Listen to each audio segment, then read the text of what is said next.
এয়া তই কি কৰিলি দীপেন? এনেকুৱা এটা কাম কৰাৰ আগতে আমাৰ কথা এবাৰো ভাবি নাচালি? ভাবিবলৈ তোমালোকেই বাধ্য নকৰিলা মা। দাদা সঁচাকৈ কিন্তু তোৰ পৰা এনেকুৱা এটা আশা কৰা নাছিলোঁ। অন্য নহ'লেও তই অন্ততঃ এইখন ঘৰৰ সন্মানৰ কথা ভাবিব লাগিছিলে। মই একো সন্মান হানি হোৱা কাম কৰা নাই। ইমানখিনি হৈ যোৱাৰ পাছত তই এনেকৈ কৈছ? এজনী চাকৰণীৰ জীয়েকক তই পলুৱাই আনি ঘৰৰ ভিতৰত সোমোৱাইছ আৰু তাৰ পাছত কৈছ তই সন্মান হানি হোৱা একো কামেই কৰা নাই। ঐ ছোৱালী, তোক মই ভালে ভালে কৈছোঁ, তই যদি নিজৰ ভালটো বিচাৰ, তোৰ মাৰ ভাল হৈ থকাটো বিচাৰ, তেতিয়াহ'লে এতিয়া এইখন ঘৰ পাতৰ হৈ যা, দূৰ হৈ যায় মোৰ ল'ৰাৰ জীৱনৰ পৰা। নিক্ষাৰী জীয়েক, অৱশেষত তই মোৰ ল'ৰাটোক তোৰ জালত পেলাইহে এৰিলি। মা, তৰালিৰ বিষয়ে আৰু এটা কথা মই বেয়াকৈ নুশুনো। এই ছোৱালীজনীৰ কাৰণে তই তোৰ মাৰক কেনেকুৱা ব্যৱহাৰ কৰিব পৰা হলি? তুমি মোক জন্ম দিয়া নাছিলা যদিও তোমাক মই সৰুৰে পৰা নিজৰ মা বুলি গণ্য কৰি আহিছোঁ, কিন্তু সেইটো মোৰ ভুল আছিল। আচলতে তুমি মোৰ মা নোহোৱাই। দীপেন, যদি তুমি মোক সঁচাকৈ তোমাৰ সন্তান বুলি ভাবিলাহেঁতেন, তেতিয়াহ'লে মোৰ সুখটোক তুমি গুৰুত্ব দিলাহেঁতেন। মই কিমান বাৰ চিঞৰি আছোঁ যে মই তৰালিক ভাল পাওঁ, তাইৰ লগত সুখত থাকিম। তাৰ পাছতো তুমি মোৰ কথা এবাৰো নাভাবিলা। বৰঞ্চ তৰালিৰ ঘৰলৈ গৈ তাইৰ মাকক বেয়াকৈ ব্যৱহাৰ কৰিলা। আৰু মই যে আজি এই সিদ্ধান্তটো লৈছোঁ, তাৰ বাবে একমাত্ৰ দায়ী তুমিয়েই। তই আজি মোক তেনেকৈ ক'ব পৰা হৈ গ'লি। তোক জন্ম দিয়া নাছিলোঁ যদিও মই তোৰ আৰু ৰাহুলৰ মাজত একো ভেদাভেদ কৰা নাছিলোঁ। যেনেকৈ মই মোৰ ৰাহুলক ভাবিছিলোঁ, তোকো তেনেকৈ ভাবিছিলোঁ। এইখন ঘৰৰ সন্মানৰ কাৰণে মই তোক এই ছোৱালীজনীৰ পৰা আঁতৰত থাকিবলৈ কৈছিলোঁ, আৰু তই এই সিদ্ধান্তটো লোৱাৰ বাবে মোকেই দায়ী সজালি। তুমিয়েই দায়ী। তুমি যদি তৰালিৰ ঘৰত গৈ সেইখন নকৰিলাহেঁতেন, আজি তৰালিৰ মাকে তাইক জোৰ জবৰদস্তি বেলেগ ল'ৰালৈ বিয়া দিবলৈ চেষ্টা নকৰিলেহেঁতেন। আৰু মই কেতিয়াও মোৰ ভাল পোৱা ছোৱালীজনী বেলেগৰ হৈ যোৱা চাই থাকিব নোৱাৰোঁ। আৰু এনেকুৱা হ'লে মানে তিনিওটা জীৱন ধ্বংস হৈ যাব। তুমি যদি মোৰ সঁচাকৈ সুখটো বিচাৰা, ৰাহুল আৰু মোৰ মাজত একো পাৰ্থক্য নিবিচাৰা, তেতিয়াহ'লে তৰালিক নিজৰ বোৱাৰী হিচাপে স্বীকাৰ কৰা। তই সপোনতো নাভাবিবি দীপেন, এজনী ভিক্ষুক ঘৰৰ ছোৱালীক মই কেতিয়াও মোৰ বোৱাৰী মৰ্যাদা দিব নোৱাৰোঁ।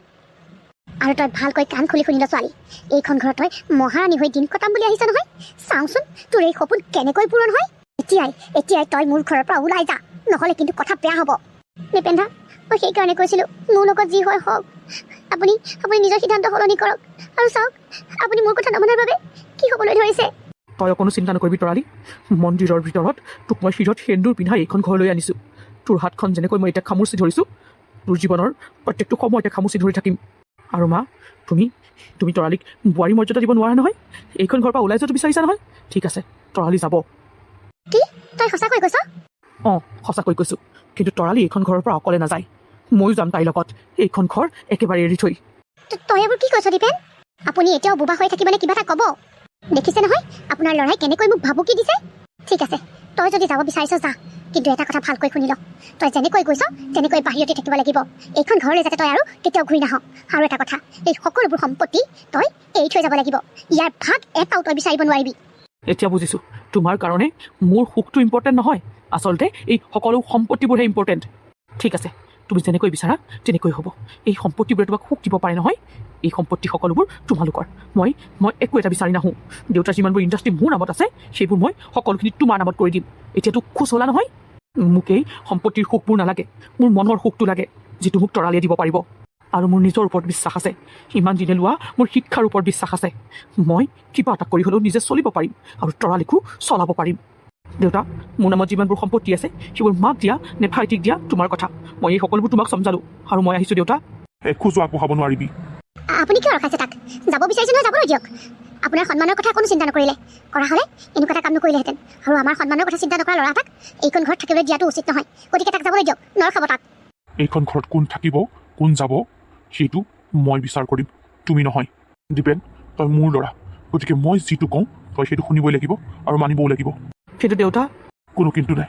যা, বোৱাৰীক লৈ ৰুমলৈ যা। এইখন ঘৰত তৰালিক আন কোনোবাই বোৱাৰী বুলি মানক বা নামানক, কিন্তু মই মানিছোঁ। তই তাক লৈ ভিতৰলৈ যা, আৰু অতি সোনকালেই তহঁতৰ ঘৰত আনুষ্ঠানিকভাৱে বিয়াখন পাতি দিম। কিন্তু দেউতা, কোনো কিন্তু নাই। এইখন ঘৰৰ মুৰব্বী মই, আৰু যেতিয়ালৈকে মই জীয়াই আছোঁ তেতিয়ালৈকে এইখন ঘৰৰ প্ৰত্যেকজন মানুহে মোৰ কথা মানিবই লাগিব।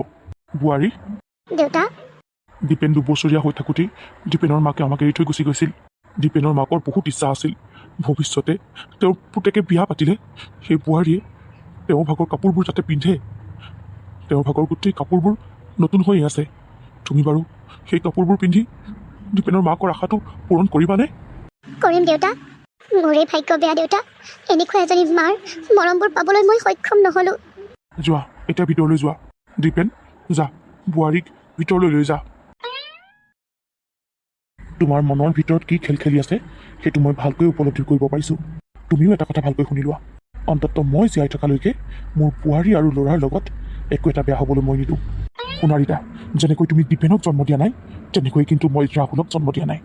তথাপিতো মই ৰাহুলৰ সুখ দুখৰ কথা উপলব্ধি কৰিব পাৰোঁ, কাৰণ তাক মই জন্ম দিয়া নাই যদি নিজৰ ল'ৰা বুলি ভাবোঁ।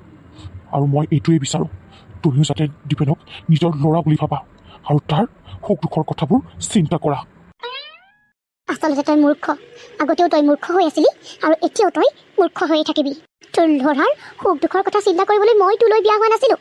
বিয়া হৈছিলোঁ এই সম্পত্তিবোৰৰ আশাত। মোৰ ল'ৰা ৰাহুলক যাতে এই সম্পত্তিবোৰৰ গৰাকী কৰিব পাৰোঁ সেইকাৰণে, তোৰ ল'ৰাৰ বাবে নহয়। মা, এতিয়া কি কৰিম বুলি ভাবিছা? সকলোখিনি ঠিকমতে চলি আছিলে। দীপেনে সকলোখিনি তোৰ নামত কৰিবলৈ ৰাজি হৈছিলে, কিন্তু খেলি মেলিবোৰ লগালে এইটোৱে। বুজিছ ৰাহুল, ইয়াৰ কিবা এটা ব্যৱস্থা কৰিব লাগিব। যেতিয়ালৈকে ই জীয়াই থাকিব তেতিয়ালৈকে আমাৰ সপোন হৈয়ে ৰ'ব। মা, কিন্তু কৰিবা কি? ভাবিব লাগিব, খুব সোনকালেই ভাবিব লাগিব। তুমিও ভাতকেইটা খাই যোৱা নহ'লে দীপেন। ভাতকেইটা নোখোৱাকৈ তোমাক যাবলৈ দিবলৈকে বেয়া লাগিছে নহয়। নালাগে মা, মই বেয়া পোৱা নাই নহয়। তৰালিক যোনদিনাখন নিবলৈ আহিম সেইদিনাখন খাম বাৰু। আজি মানে দেউতাৰ অফিচত কাম এটা কৰিব লগা আছে। ভাত খাবলৈ ৰ'লে মানে মোৰ দেৰি হ'ব। হ'ব দিয়া, দেউতাৰ অফিচত ডাঙৰ কাম এটা থকা বুলি কোৱাৰ কাৰণে এৰি দিছোঁ বাৰু। তৰালি, মই আহিছোঁ, ভালকৈ থাকিবা। তুমি আকৌ নিজেই ঘৰলৈ গুচি নাযাবা, মই লৈ যামহি। মোক ফোন এটা কৰি দিবা। হ'ব দিয়ক, মই ফোন কৰি দিম বাৰু। মা, আহিছোঁ। যোৱা। ই দেখোন আগতে তোক তই বুলি কৈছিলে, কেতিয়াৰ পৰা তুমি বুলি ক'বলৈ ল'লে? বিয়াৰ কেইদিনমানৰ পাছৰ পৰাই জানো কি ভাবিলে, নিজে নিজে দেখোন তুমি বুলি ক'বলৈ আৰম্ভ কৰিলে।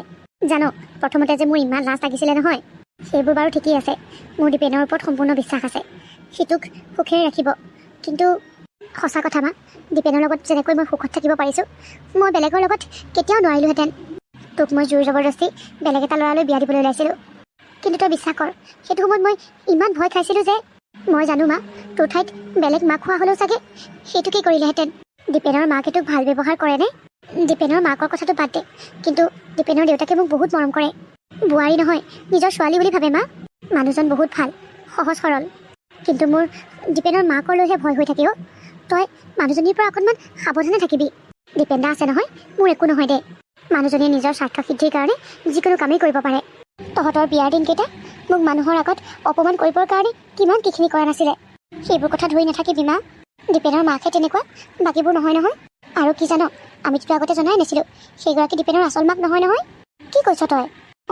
কোনো মানুহেই জনা নাছিলে। দীপেনৰ নিজৰ মাকজনী দীপেন 2 বছৰ থাকোঁতেই ঢুকাইছিলে।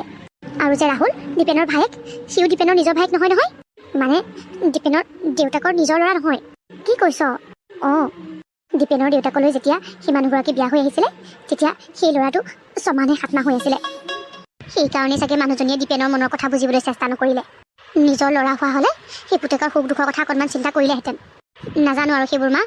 মুঠতে তই মানুহজনীৰ পৰা অকণমান সাৱধানে থাকিবি। নাই মা, তই চিন্তা নকৰিবি। মোৰ লগত দীপেন দা আছে নহয়, সেইকাৰণে মোক কোনেও একো কৰিব নোৱাৰে। তহঁত দুটা ভালে থাক, সুখত থাক, সেইটোহে মোক লাগে। হ'ব দে, এতিয়া ব'ল ল'ৰালৈকে ভাতকেইটা বনাগে। মোৰ ভোক লাগিছে। কিমান দিন হ'ল তোৰ হাতৰ ভাতকেইটা খাবলৈ নোপোৱা। গৈছোঁ ৰ। এই দীপেনেও যদি ভাতকেইটা খাই গ'লহেঁতেন মনটো ভাল লাগিলেহেঁতেন পাই। দেখিছা, জীয়েকজনী অথনিৰ পৰা ভোকত সেই ভাত বনাকে কৈ আছোঁ, তাৰ প্ৰতি খেয়াল নাই। কিন্তু সেই নোখোৱাকৈ ওলাই যোৱা জোৱাইকৰ প্ৰতিহে চিন্তা। তাৰ কাৰণে চিন্তা কৰি থাকিব নালাগে, সি ক'ৰবাত খাই ল'বগে। এতিয়া মোৰ কাৰণে চিন্তা কৰ। তাক মই জোৱাই বুলি নাভাবোৱে, মোৰ ল'ৰা বুলিহে ভাবোঁ। তই অকণমান বহ, মই খাওঁতকৈ ভাতকেইটা বনাই আনোগৈ। তইহে কামবোৰ বহাও। এইখন এতিয়া মই নিপিন্ধো বুলি কৈছিলোঁ নহয়, জোৰ জবৰদস্তিকৈ পিন্ধাই ল'লি, আকৌ এতিয়া সলাবকৈ লাগিব। এই সলোৱা সময়কণতে মোৰ ভাজিখন হৈ গ'লহেঁতেন। হ'ব যা এতিয়া। তই কাপোৰযোৰ সলাই লগে বাৰু, মই ভাজি পাচলিখিনিকে কাটি দিওঁগৈ। জিকা কেইটাকে কাটিবি? বাৰীৰ জিকা খুব মিঠা হয়। আৰু আমাৰ পথাৰত যে আছে পুখুৰীটো, তাৰ পৰা মই সেই গৰৈ মাছ কেইটামান আনি থৈছিলোঁ, তাৰ লগত দি দিলে আৰু সোৱাদ হ'ব। হ'ব মই কাটিছোঁ বাৰু। তই এতিয়া তাৰ পৰা চিঞৰি থাকিব নালাগে, সোনকালে কাপোৰযোৰ সলাহি আ। এইজনী মানে ভোক লাগিলে একেবাৰে ক'ব নোৱাৰাজনী হৈ যায়। নাই মা, মই শুবলৈ অহা নাছিলোঁ। মোক ফাঁকি মাৰিবলৈ আহ। মই নিশ্চয়কৈ দেখিছোঁ তই বিচনাত শুই থকা। কামবোৰ কৰি শেষ কৰিলি নে নাই? কৰিলোঁ মা। ভাত পানী সকলোখিনি বনাই হৈ গ'ল। এতিয়া দেউতা আৰু দীপেন দা আহিলে খাবলৈ দিব পৰা হৈ আছে। মহাৰাণীয়ে ভাত পানীকেইটা বনাই এঘুমতি দি ল'ম বুলি বিচনাত পৰিছেহি। ঐ, ঘৰটো মুচিলি নে নাই? নাই মচা মা, ৰাতিপুৱা মুচিব লাগে যে, সেইকাৰণে এতিয়া অকল সাৰিয়ে থৈ দিলোঁ। অকল সাৰি থৈ তই পাল মাৰিবলৈ আহিছ? যা এতিয়াই মুচি থগৈ। ৰাতিও মুচিব লাগিব, ৰাতিপুৱাও মুচিব লাগিব। ৰাজৰাণীৰ দৰে এইখন ঘৰত বহি বহি খাম বুলি ভাবিব নালাগে। তই এজনী চাকৰণিৰ জীয়েকে গতিকে চাকৰণীয়ে কৰা কামখিনি তই ইয়াত কৰিবই লাগিব মা বিয়া হোৱাৰ দিন ধৰি আপুনি যেনেকৈ কৈছে যি কৈছে মই সকলোখিনি কৰি আহিছোঁ আৰু সেইখিনি মই এইখন ঘৰৰ ৰাজৰাণী হিচাপে নহয় এইখন ঘৰৰ বোৱাৰী হিচাপে কৰি আহিছোঁ মোক তই উত্তৰ দিবলৈ আহ ঐ তোক মই এতিয়াই লাষ্ট ৱাৰ্ণিং দি দিছোঁ আকৌ যদি তই মোৰ মুখে মুখে এনেকৈ ক'বলৈ আহ তোৰ কাৰণে কিন্তু কথা বেয়া হৈ যাব যা এতিয়া চুপচাপ কামত ধৰগৈ এইখন ঘৰত মহাৰাণী হৈ খাম বুলি আহিছিলি নহয় এতিয়া তোক চাকৰণীতকৈও গতি বেয়া কৰি দিম পাৰোঁতে মই আমাৰ ঘৰত কাম কৰিবলৈ অহা মানুহজনীক আহিবলৈ মানা কৰি দিছোঁ ইমান চেষ্টা কৰিও মই কিয় বাৰু মাৰ অন্তৰখন গলাব পৰা নাই কি হ'ল নবৌ তুমি যে ইমান মন মাৰি আছা কথা মই মন মাৰি থকা নাই ৰাহুল মই ঠিকেই আছোঁ হ'ব দিয়া তুমি যিমান মিছা কথা ক'বলৈ চেষ্টা কৰিলেও মোৰ ওচৰত কিন্তু সাৰি যাব নোৱাৰিবা মায়ে তোমাক কৰা ব্যৱহাৰৰ কাৰণে তুমি মন মাৰি আছা নহয়নে চোৱাচোন ৰাহুল মই কিমানবাৰ চেষ্টা কৰিছোঁ মাৰ অন্তৰত ঠাইকণ ল'বলৈ কিন্তু মই হাজাৰবাৰ চেষ্টা কৰিছোঁ যদিও পৰাই নাই দেখোন তুমি দুখ নকৰিবা তৰালি তুমি এনেদৰে দুখ কৰাটো মোৰ সহ্য নহয় চাবা এদিন সকলো ঠিক হৈ যাব ৰাহুল তুমি মোক নবৌৰ সলনি তৰালি বুলি মাতিছা যে তুমি ভাল পাইছা ন কি কৈছা এইবোৰ মই অকণো ভাল পোৱা নাই আৰু তুমি আজি এনেকৈ কথাবোৰ কৈছা যে তুমি মদ খাই আহিছা অ' তৰালি প্লিজ মোৰ আগত আৰু এইবোৰ ড্ৰামা নকৰিবা মই জানো মই তোমাক নবৌ বুলি মাতিলে তুমি অন্তৰত দুখ পোৱা এইবোৰ তুমি কি কৈছা তুমি পগলা হৈছা নেকি মই জানো নহয় তৰালি তুমি মুখেৰে প্ৰকাশ নকৰিলেও মই তোমাৰ কাষলৈ অহাটো বিচাৰা দাদাই তোমাক বিয়া পতাৰ দিন ধৰি ক'তনো সুখ দিব পাৰিছে অকল অফিচৰ কামতেই ব্যস্ত থাকে তোমাৰ অন্তৰখনেও জানো কাৰোবাক একেবাৰে কাষত নিবিচাৰে তুমি দাদাৰ লগত একেবাৰে সুখী নহয় মাত্ৰ সুখী হোৱাৰ অভিনয়হে কৰি থাকা এইবোৰ তুমি কি বলিয়ালি আৰম্ভ কৰিছা নিজে নিজে কিছুমান কথা মনত ভাবি নল'বা মই দীপেন্দাৰ লগত বহুত সুখী আৰু তোমাক মই ভালে ভালে কৈছোঁ কথাবোৰ যদি আৰু বহুৱাটো বিচৰা নাই তেতিয়াহ'লে এতিয়াই মোৰ ৰুমৰ পৰা আঁতৰি যোৱা আহা না তৰালি এবাৰ মোৰ কাষলৈ আহা চোৱা আমাৰ মাজত কিবা চলি থাকিলেও ঘৰৰ কোনো মানুহে গম নাপাব তুমি দাদাৰ প্ৰতি হৈ থাকা তাত মোৰ কোনো আপত্তি নাই মাত্ৰ তোমাক মোক লাগে এৰি দিয়া বুলি কৈছোঁ নহয় মোক এৰি দিয়া তুমি চিন্তা নকৰিবা তৰালি কোনেও গম নাপায় দাদাহঁত অহাৰ সময় হোৱাই নাই আঁতৰ হ বুলি কৈছোঁ নহয় আঁতৰ হ তুমি মোক এনেকৈ কথা মাৰি একেবাৰে ভাল নকৰিলা তৰালি লাজ লগা নাই তোৰ হা মইতো নবৌয়ে হয় আৰু নবৌয়েৰ লগতে তই চি তোক নিজৰ দেৱৰ বুলি ক'বলৈ লাজ লাগিছে কি হৈছে তৰালি তুমি ইমান জোৰেৰে চিঞৰিছিলা কিয় দীপেন্দা কি হ'ল তৰালি তুমি একো নকৈ কান্দিছাহে যে নক'লে আমি কি বুজিম দীপেন্দা এই ৰাহুলৰ মোৰ ওপৰত ভাল চকু নাছিলে কি সি মোক নবৌ বুলি হেনো নেভাবে আৰু এতিয়া সি মোৰ কাষ চাপিবলৈ চেষ্টা কৰিছিলে ৰাহুল তোক আজি মই দাদা তই অকল নবৌৰ কথাবোৰহে শুনিছ মোৰ কথাবোৰ শুনিব লাগিব আৰু তই বিশ্বাস নকৰিবি নবৌৱে যিবোৰ কৈছে সকলোবোৰ মিছা কথা কৈছে আৰু তই যে সঁচা কথা কৈছ আমি সেইটো কেনেকৈ মানি ল'ম ৰাহুল তোৰ পৰা মই এইটো কেতিয়াও আশা কৰা নাছিলোঁ তুমি বিশ্বাস কৰা দেউতা মই সঁচা কথা কৈছোঁ মা তোমাৰো মোৰ ওপৰত বিশ্বাস নাই নেকি আছে মোৰ তোৰ ওপৰত সম্পূৰ্ণ বিশ্বাস আছে আপুনি কালি পৰহি অহা ছোৱালীজনীৰ কথা বিশ্বাস কৰি লৈছে আৰু নিজৰ ল'ৰাটোৰ কথাকে বিশ্বাস কৰি লোৱা নাই গোটেই পৃথিৱীখনে বিশ্বাস নকৰিলেও মই মোৰ ল'ৰাৰ ওপৰত সম্পূৰ্ণ বিশ্বাস কৰোঁ নাই মা মই মিছা কথা কোৱা নাই আৰু আপুনিওতো এগৰাকী নাৰী আপুনিয়ে ভাবকচোন এজনী নাৰী হৈ এনেকুৱা এটা মিছা কথা কিয় ক'ম বাৰু অইন ছোৱালীৰ কথা নকওঁ বাৰু কিন্তু তোক মই ভালকৈ চিনি পাওঁ এতিয়া তই ক কিয় তই মোৰ ল'ৰাটোক বদনামী কৰিব বিচাৰিছিলি এটাৰটোতো মূৰটো খালিহে এতিয়া ইয়াৰ মূৰটো খাবলৈও আহিছ মা তৰালিৰ বিৰুদ্ধে আৰু এনেকুৱা এষাৰ কথা মই সহ্য কৰিব নোৱাৰিম তোমালোকে ভাবি চোৱা ইমান এটা ডাঙৰ কথা কিয় তৰালিয়ে মিছাকৈ ক'ব তাৰ কাৰণ আছে দাদা তই নাজানই বহুতখিনি কথা তই নাজানো নবৌৱে হেনো তলে তলে মোকো ভাল পায় আৰু এষাৰ কথা নকবি বুলি কৈছোঁ নহয় নহ'লে তোৰ মুখ মই এতিয়া গুৰি কৰি দিম কিন্তু তই মোক মাৰিলেও পিটিলেও মই সঁচাটো কমেই আৰু এইটো কথা নবৌৱে মোক এতিয়া কৈছিল আৰু কি জান নবৌৱে যে কৈছে মই নবৌৰ কাষ চাপিব বিচাৰিছোঁ সেইটো নহয় আচলতে নবৌহে মোৰ কাষ চাপিব বিচাৰিছিলে কিন্তু মই মানা কৰাৰ কাৰণে এতিয়া চিঞৰ বাখৰ কৰি মোকেই ফচাব বিচাৰিছে তই এইবোৰ কি বকিছ হা দীপেন্দা ইয়াৰ কথা বিশ্বাস নকৰিব ই সকলোখিনি মিছা কথা কৈছে চি দীপেন তোৰ ঘৈণীয়ে দুখীয়া ঘৰ আছিলতো আছিলেই এতিয়া চৰিত্ৰহীনাও ওলালে তুমি মনে মনে থাকা একো এটা প্ৰমাণ নোহোৱাকৈ তুমি এজনী ছোৱালীৰ ওপৰত ইমান ডাঙৰ অভিযোগ এটা তুলি দিব নোৱাৰা মই কৈছোঁ নহয় আপোনালোকে যেনেকৈ বোৱাৰীৰ কথা বিশ্বাস কৰিছে তেনেকৈ মই মোৰ ল'ৰাৰ কথা বিশ্বাস কৰিছোঁ দীপেন এতিয়াও তই বোবাৰ দৰে থিয় হৈ থাকিবি নে এইজনীক গতিয়াই বাহিৰ কৰি দিবি এটা কথা কিন্তু মই এতিয়াই কৈ দিছোঁ দাদা যদি নবৌ এখন ঘৰত থাকিবলৈ হয় মই কিন্তু এখন ঘৰত নাথাকোঁ এইজনীয়ে মোৰ লগত কেতিয়া কি কৰে ঠিক নাই আপুনি কিয় একো এটা কোৱা নাই আপুনিও মোৰ ওপৰত সন্দেহ কৰিছে নেকি যোৱা তৰালি এতিয়াই কাপোৰ কানিবোৰ বেগত ভৰোৱাগৈ দীপেন তই ঘপককৈ এনেকুৱা এটা ডিচিশ্যন নল'বি সেইজনী ছোৱালীক তই নিজেই এইখন ঘৰলৈ লৈ আহিছিলি যেনেকৈ আনি সংসাৰ কৰিছ তেনেকৈ বিশ্বাসো কৰিব লাগিব তই বাপেৰৰ কথা একেবাৰে নুশুনিবি দীপেন আৰু তই যি সিদ্ধান্ত ল'বলৈ লৈছ ভালেই সিদ্ধান্ত লৈছ মোৰ এইটো ভাবিহে ভাল লাগিছে দেৰিকৈ হ'লেও যে তই কথাবোৰ বুজি পালি। কি কৈছোঁ শুনিছানে নাই? দীপেন দা, আপুনি মোক এনেকৈ সন্দেহ কৰিব বুলি মই সপোনতো ভবা নাছিলোঁ। ঠিক আছে, আপুনি যেতিয়া মোক বিশ্বাস নকৰিলে তেতিয়াহ'লে মই আৰু ইয়াত থাকিবও নিবিচাৰোঁ। আৰু চিন্তাও নকৰিব, মই যেনেকৈ সুদা হাতেৰে এইখন ঘৰলৈ আহিছিলোঁ তেনেকৈ সুদা হাতেৰে যাম। আপোনালোকে দিয়া একো বস্তুৱেই মই মোৰ লগত লৈ নাযাওঁ। চাব্বাছ বেটা, মই যিটো ইমান দিনে কৰিব পৰা নাছিলোঁ তই সেইটো আজি কৰি দেখুৱালি। অলপ লাহে লাহে মা, বাকীবোৰে শুনিলে গণ্ডগোল হৈ যাব। আৰু এয়া আৰম্ভণিহে, আগলৈ চাই থাকা সেইজনীৰ লগত আৰু কি কি হয়। বেটিয়ে মোক ৰিজেক্ট কৰিছিলে, এতিয়া তাই সুতে মোলে ভৰিব লাগিব। তুমি এনেকৈ ঘৰখন এৰি থৈ যাব নোৱাৰা বোৱাৰী। মোক নৰখাব দেউতা। সৰুতেই মই মোৰ দেউতাক হেৰুৱাইছিলোঁ। দেউতাকৰ মৰমবোৰৰ অভাৱ মই বৰকৈ অনুভৱ কৰিছিলোঁ, কিন্তু এইখন ঘৰলৈ অহাৰ পাছত সেই অভাৱখিনি আপুনি পূৰণ কৰিলে। মই য'তেই নাথাকোঁ কিয় আপোনাক সদায় মনত ৰাখিম দেউতা। মই আহোঁ দেউতা। মোক লগত লৈ নোযোৱা? মোক লগত লৈ নোযোৱা তৰালি? দীপেন দা, এয়া আপুনি কি কৈছে? এইখন ঘৰৰ পৰা তুমি অকলে নহয়, ময়ো তোমাৰ লগত যাম। মোৰ তোমাৰ ওপৰত সম্পূৰ্ণ বিশ্বাস আছে তৰালি। আজি ৰাহুলে তোমাৰ লগত ইমান ডাঙৰ কাম এটা কৰিবলৈ আগবাঢ়ি আহিছিলে আৰু তোমাৰ ওপৰত ইমান মিছা অভিযোগ দিছিলে। তুমি যদি এইখন ঘৰত থাকা কেতিয়াও সুৰক্ষিত হৈ নাথাকিবা। গতিকে তুমি আৰু মই এক ছেকেণ্ডো আৰু এইখন ঘৰত নাথাকোঁ। ব'লা তৰালি, ভাত দুখন ভাল হৈ আছে যেতিয়া ক'ৰবাত কিবা এটা কৰি হ'লেও খাই থাকিম। আমি দুটাহে মানুহ। এটা জুপুৰি ঘৰত থাকিবলগীয়া হ'লে নাইবা নিমখ তেলেৰে ভাত খাবলগীয়া হ'লেও তুমি মোৰ লগত সুখত থাকিবানে?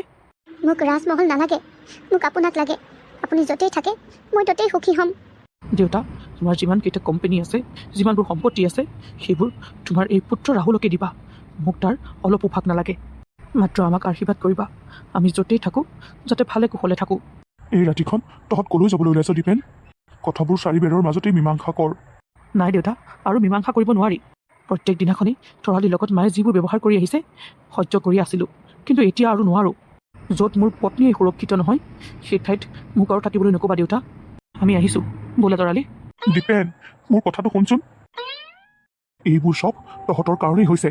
সিহঁতৰ লগত তহঁতে এইবোৰ জানি বুজি কৰিলি নহয়। সিহঁতক চলে বলে কৌশলে এইখন ঘৰৰ পৰা খেদি পঠিওৱাৰ তহঁতে যি ষড়যন্ত্ৰ ৰচিছিলি, সেই ষড়যন্ত্ৰত সফল হ'লো বুলি তহঁতে এতিয়াও নাভাবিবি। কাৰণ মই এতিয়াও জীয়াই আছোঁ। তই তোৰ ল'ৰাক এই সম্পত্তিবোৰৰ মালিক বনাম বুলি সপোন দেখিছ নহয়। চাই থাক এতিয়া মই কি কৰোঁ। এতিয়াই মই মোৰ ল'ৰা বোৱাৰীক উভতাই আনি তহঁত দুটাক এইখন ঘৰৰ পৰা খেদি পঠিয়াম। তহঁত দুটা যদি এইখন ঘৰত নাথাক, সিহঁত নিশ্চয় এইখন ঘৰত থাকিব। যা, দুয়োটাই গৈ নিজৰ কাপোৰ কানিবোৰ সামৰি লগৈ। বোৱাৰী, মোৰ কথাটো শুনাচোন। মা, সৰ্বনাশ হ'ল দেখোন, এতিয়া কি কৰিবা? যিটো কাম ইমান দিনে কৰা নাছিলোঁ সেইটো কাম কৰিম। ই বুঢ়াই ঠিকেই কৈছে, ই জীয়াই থকালৈকে আমি সফল হ'ব নোৱাৰিম। গতিকে ই মৰিবই লাগিব। মা, এইবোৰ তুমি কি কৈছা?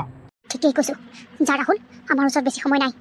যদি এই সম্পত্তিবোৰৰ মালিক হ'ম বুলি ভাবিছ তেতিয়াহ'লে এতিয়াই গৈ এই বুঢ়াটোক চিৰিৰ ওপৰৰ পৰা গতিয়াই দেগৈ।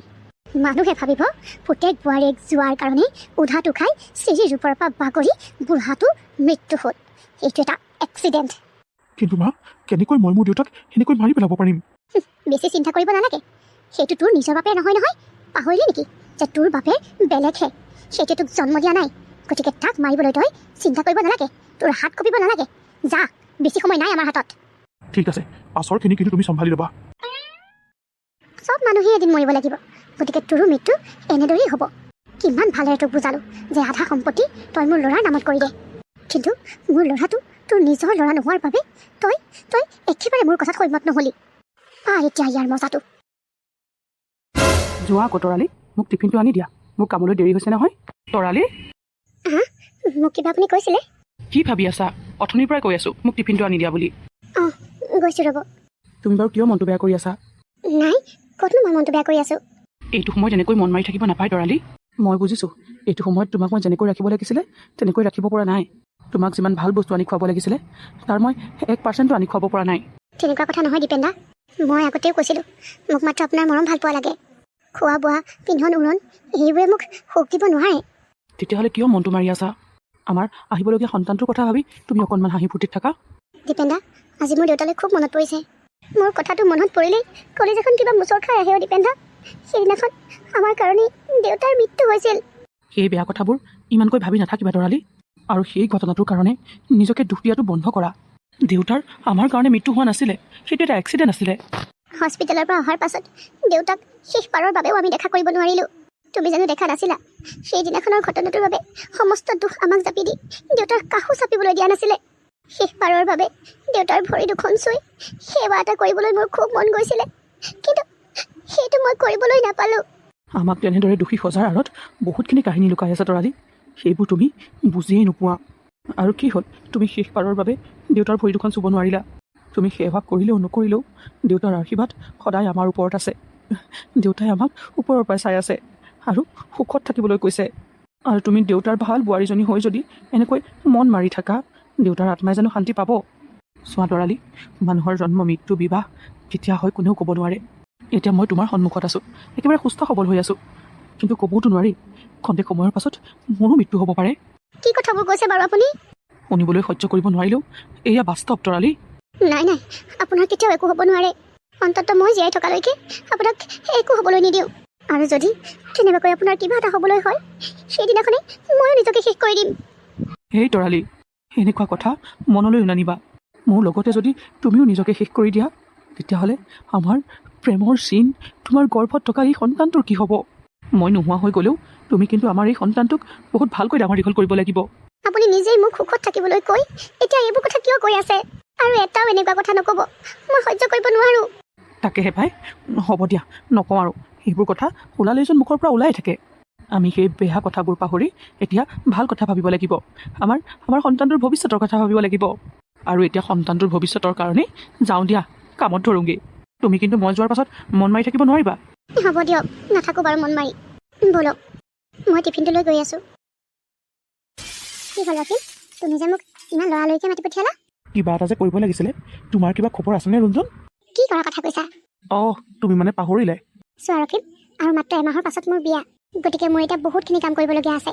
বেয়া নাপাবা তোমাৰ লগত এনেকৈ মই এতিয়া টাইম ৱেষ্ট কৰিবলৈ মোৰ টাইম খুব কম কি তোমাৰ বিয়া অঁ মোৰ বিয়া কিন্তু তুমি ইমান আচৰিত হৈছা যে তুমি এনেকুৱা কৰিবা বুলি মই ভবা নাছিলোঁ ইমান সোনকালে তুমি হাৰ মানি গ'লা তোমাৰ প্ৰেম ইমানেই ঠুনুকা আছিল এইবোৰ তুমি কি কৰি আছা মই দীপেন আৰু তৰালিৰ কথা কৈছোঁ কিয় তুমি জানো দীপেনক ভাল পোৱা নাছিলা আৰু মই তৰালিক আৰু তুমি দীপেনক পাবৰ বাবে কিমানখিনি কৰা নাছিলা অঁ তুমি মানে অতদেৰি দীপেন্দ্ৰৰ কথাই কৈ আছিলা আমি ইমানখিনি কৰিও জানো সফল হ'ব পাৰিলোঁ ৰক্তিম দা এতিয়ালৈকে সফল হোৱা নাই কিন্তু মই হাৰ মনা বিধৰো নহয় এতিয়া আৰু কিবা কৰিলেও লাভ নহ'ব শুনিছোঁ তৰালি বুলি মাক হ'বলৈ ওলাইছে ওলক তাত মোৰ কোনো আপত্তি নাই তোমাৰ দীপেন্দ্ৰৰ প্ৰতি থকা মৰম ভাল পোৱা ঠুনুকা আছিল বুলিয়েই মোৰ মৰম ভাল পোৱা ঠুনুকা নহয় তৰালি এটা সন্তানৰ মাক কি 2-3টা সন্তানৰ মাক হ'লেও মই মোৰ শেষ উশাহটো থকালৈকে তাইক পাবলৈ চেষ্টা কৰি যাম তুমি কি কৰা কৰি থাকা কিন্তু মই আৰু সেই চেষ্টা নকৰোঁ কিয় জানানে কাৰণ দীপেন্দা এতিয়া বাটৰ ভিক্ষাৰী লেখীয়া তাৰ ওচৰত এতিয়া ফুটা কৰি এটাও নাই কোম্পানীবোৰতো দূৰৰে কথা সি আগতে যিবোৰ সম্পত্তিৰ মালিক আছিলে যিকেইটা কোম্পানী তাৰ নামত আছিলে এতিয়া সকলোবোৰ তাৰ ভায়েকৰ হ'ল আৰু তুমি মোক কি বুলি ভাবা নাজানো কিন্তু মই এটা ভিক্ষাৰীৰ লগত কেতিয়াও সুখী হ'ব নোৱাৰিম মই সকলোখিনি জানো আৰু এটা কথা ভাবি মই আচৰিত হৈছোঁ তৰালি কেনেকৈ তাৰ লগত ইমান সুখত থাকিব পাৰে সেইটো তৰালিহে জানিব কিন্তু মোৰ এতিয়া দীপেনৰ ওপৰত অকণো ইণ্টাৰেষ্ট নাই আৰু মোৰ ভাল খবৰটো জানা নাই মোৰ এতিয়া যাৰ লগত বিয়া ঠিক হৈছে সেই ল'ৰাটো হ'ল দীপেনৰ ভায়েক ৰাহুল যাৰ নামত এতিয়া বহুতকেইটা কোম্পানী আছে যি বহুত সম্পত্তিৰ মালিক হয় বাৰু তোমালৈ বেষ্ট উইচেছ থাকিল তুমি মোৰ লগত থকা হ'লে তৰালিক লাভ কৰাটো মোৰ বাবে সহজ হ'লহেঁতেন এতিয়া লগ নিদিয়া যেতিয়া উপায়টো নাই মই সকলোখিনি নিজেই হেণ্ডেল কৰি ল'ম তোমালৈ মোৰ ফালৰ পৰা বেষ্ট উইচেছ থাকিল লাগি থাকা মই এতিয়া যাওঁ বহুতখিনি কাম আছে যোৱা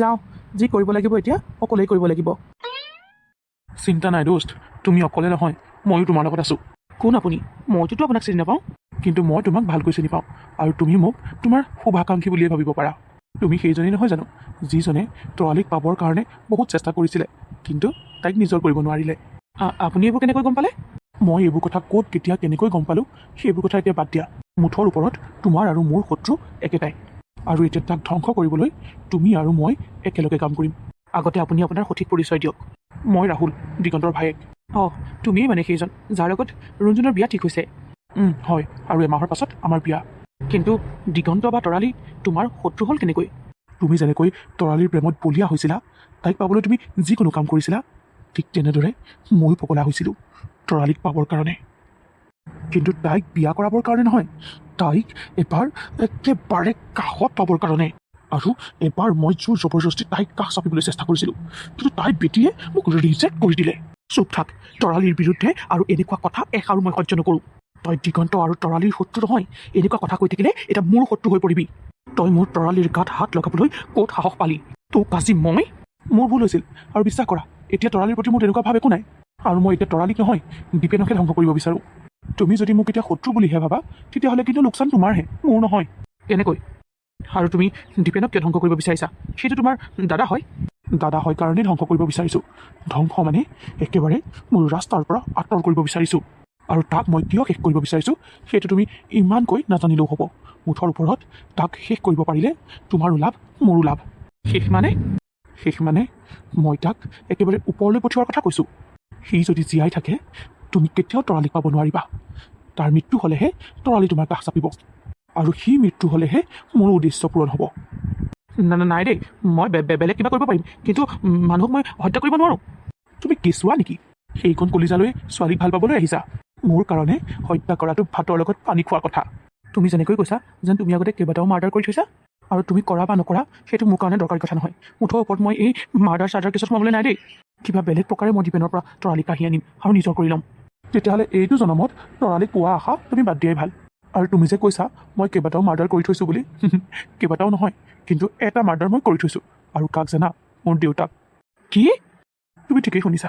আৰু সেইটো মাৰ্ডাৰ এনেকুৱাকৈ কৰিছিলোঁ তাক কোনেও মাৰ্ডাৰ বুলি ভবাই নাছিল। সকলোৱে ভাবি লৈছিল সি এটা এক্সিডেণ্ট আছিল বুলি। দীপেনৰ দেউতাক চিৰিৰ ওপৰৰ পৰা বাগৰি মৃত্যু হ'ল বুলি শুনিছিলোঁ। সেইটো মানে এক্সিডেণ্ট নাছিল, তুমি হত্যা কৰিলা। কিন্তু কিয়? তেখেতে তোমাৰ দেউতাৰ আছিল। নিজৰ দেউতাক তুমি কেনেকৈ হত্যা কৰিব পাৰিলা? তোমাৰ এবাৰো হাত নকঁপিলে? মই কৈছোঁ নহয় সেইবোৰ তোমাৰ কাৰণে দৰকাৰী বিষয় নহয়। মই এইটো কথা তোমাৰ আগত এইবাবেই ক'লোঁ যাতে তুমি মোৰ লগ দিবলৈ ভয় নকৰা। তুমি অকণো চিন্তা নকৰিবা, দীপেনকো মই এনেকৈ হত্যা কৰিম যাক চবে এক্সিডেণ্ট বুলি ভাবিব। তুমি মাত্ৰ মোক লগ দিয়া। আৰু এটা কথা তুমিও ভালকৈ ভাবি লোৱা, যেতিয়ালৈকে দীপেন একেবাৰে আঁতৰি নাযাব তেতিয়ালৈকে কিন্তু তুমি তৰালিক কেতিয়াও নিজৰ কৰিব নোৱাৰা। যদি কিবা খেলি মেলি হয়, মানে আমি যদি ফচি যাওঁ, দেউতাক মাৰ্ডাৰ কৰা কিমান দিন হ'ল কটা, মই জানো ফচিলোঁ? মই কৈছোঁ নহয় তুমি অকণো চিন্তা নকৰিবা, আমাৰ একো নহয়। ঠিক আছে তেতিয়াহ'লে দীপেনৰ মৃত্যুৱে যদি তৰালিক মোৰ কাষলৈ আনি দিব পাৰে তেতিয়াহ'লে মই তোমাৰ লগ দিম। ঠিক আছে, আমি যি কৰিব লাগিব আজিয়েই কৰিব লাগিব। আজিয়েই? আজিয়েই। ভাল কামবোৰলৈ বেছি দেৰি ৰৈ থাকিব নালাগে। কিন্তু তুমি কেনেকৈ কি কৰিম বুলি ভাবিছা? দীপেন কামলৈ গৈছে আৰু কেতিয়া ঘূৰি আহিব সেইটো মই জানো। আৰু কেনেকৈ কি কৰিব লাগে সেইটো মই তোমাক কৈ আছোঁ। তুমি মাত্ৰ মই কৰিবলৈ কোৱাবোৰ কৰি যাবা। দীপেন, চৰি দোষ্ট, তই মোৰ বন্ধু আছিলি, ভাল বন্ধু। কিন্তু তৰালিক পাবৰ বাবে মই তোৰ লগত এইটো কাম কৰিবই লাগিব। তই যিমান তৰালিক ভাল পাওঁ তাতকৈ বহু গুণ বেছি মই ভাল পাওঁ, আৰু তাইক পাবৰ বাবে মই যিকোনো কামেই কৰিব পাৰিম। তই ভাবিবই নোৱাৰিবি দীপেন আজি তোৰ লগত কি হ'বলৈ গৈ আছে। তোক একেবাৰে শেষ কৰাৰ ইচ্ছা নাছিল, কিন্তু উপায় নাই ভাই। এই সম্পত্তিবোৰৰ যদি মই একমাত্ৰ মালিক হৈ থকাটো ভৱিষ্যতলৈ বিচাৰোঁ তেতিয়াহ'লে তোক শেষ কৰিবই লাগিব। নহ'লে কি ঠিক কোনদিনাখন তই এই সম্পত্তিবোৰৰ ভাগ বিচাৰি আহ। আৰু মই টকা পইচা বহুত উপভোগ কৰিলোঁ, কিন্তু তৰালিক উপভোগ কৰিবলৈ পোৱা নাই। তোক শেষ কৰাৰ পাছত মই তৰালিৰ কাষ চাপিম আৰু তাই মই এনেকুৱা গতি কৰিম মানুহৰ বুকু কঁপি উঠিব। তই মোক ৰিজেক্ট কৰিছিলি তৰালি, চাই থাক তাৰ শাস্তি তই কেনেকৈ পাবি। এইবোৰ কি হৈ গ'ল মা? বাৰে বাৰে ভগৱানে বাৰু মোৰ লগত কিয় এনেকুৱা কৰিছে? তই বেছিকৈ চিন্তা নকৰিবিচোন তৰালি, দীপেনৰ একো নহয়, সি ভাল হৈ যাব। তাৰ গোটেই শৰীৰটো তেজেৰে লুতৰি পুতৰি হৈ আছে। মা, তাৰ যদি কিবা এটা হয় মই শেষ কৰি দিম নিজকে। চুপ থাকচোন তৰালি, এই অমংগলীয়া কথাবোৰ এইটো সময়ত মুখলৈ নানিবিচোন। সেই গাড়ীখনে বাৰু মোৰ দীপেনকহে মহতিয়াবলৈ পালেনে? সি বাৰু ভাল হ'বনে? অ' মা, মোক এবাৰ তাৰ ওচৰলৈ লৈ ব'লচোন, তাক এবাৰ চাওঁগৈ। ভাল হৈ যাব সি তৰালি, ভাল হৈ যাব। ডক্টৰে ভিতৰলৈ কাকো সোমাবলৈ দিয়া নাই। মই সোমাই যাবলৈ ধৰোঁতে মোকো উলিয়াই দিলে। ক'তনো তোক সোমাবলৈ দিব চাগে। ৰচোন, তই অকণমান ইয়াতে বহ, ধৈৰ্য ধৰ, বেয়া কথাবোৰ মনলৈ নানিবি। ডক্টৰ, মোৰ ল'ৰাটোৰ ভাল হৈছেনে? আপোনালোকে আমাক ভিতৰলৈ সোমাবলৈ দিয়া নাই কিয়? আই এম চৰি, আপোনালোকৰ পেচেণ্টে মূৰত বহুতখিনি আঘাত পাইছিলে আৰু ব্লিডিঙো যথেষ্ট হৈছিলে, গতিকে আমি তেখেতক বচাব নোৱাৰিলোঁ। আই এম চৰি। কি কি কৈছে আপুনি এইবোৰ? ল'ৰাটোক বচাব নোৱাৰিলোঁ মানে? তেখেতৰ মৃত্যু হৈছে। নাই, এইটো কেতিয়াও হ'ব নোৱাৰে। সি আমাক এনেকৈ এৰি থৈ যাব নোৱাৰে। চাওক ডক্টৰ, আপুনি নিজে চাওক, সেই ল'ৰাটোৰ এয়া পত্নী আৰু এই পেটত সন্তান আছে। এনেকৈ পেটত থকা সন্তান হওক আৰু পত্নীক এৰি থৈ সি যাব নোৱাৰে। মই আপোনালোকৰ কণ্ডিশ্যন বুজি পাইছোঁ, মাত্ৰ এটা কথাই ক'ম, নিজক চম্ভালক। আমি আমাৰ ফালৰ পৰা সকলোখিনি চেষ্টাই কৰিছিলোঁ, কিন্তু বিফল হ'লোঁ।